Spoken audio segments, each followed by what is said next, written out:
Hi everyone, what's up? ကျွန်တော်ဒီနေ့မျှဝေသွားမယ့်စကားလုံးလေးကနေရာဆုံးမှာတွင်တွင်ကျယ်ကျယ်သုံးနေတဲ့အတွက်ကြောင့်ကျွန်တော်မျှဝေပေးရခြင်းဖြစ်ပါတယ်။တစ်ဖက်လူရဲ့အရေးအချင်းအတွေ့အကြုံရလာမဲ့ရလတ်တွေကိုထက်မတွက်ပဲမျက်လုံးစုံမိတ်ယုံပြီးတော့အခွင့်အရေးပေးလိုက်တာကိုဒီမှာသူတို့ဘယ်လိုပြောကြလဲ။ Take a chance on someone. Take a chance on someone. ဥပမာလေးကြည့်လိုက်ပို့လို့ရှင်းသွားပါမယ်။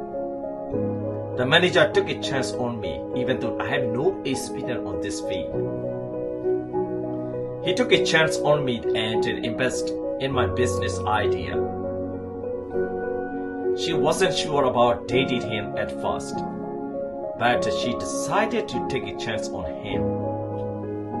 Thank you for taking a chance on me and giving me opportunity to work with you. ဒီလိုဆိုရင်မျက်လုံးစုံပိတ်ပြီးပြစ်ပြစ်ခါခါယုံပလိုက်ခြင်းနဲ့ဆိုရင်ဒီစကားလုံးလေးကိုသုံးလိုက်ပါ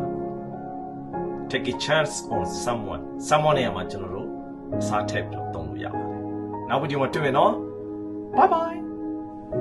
Please subscribe my YouTube channel. Thank you.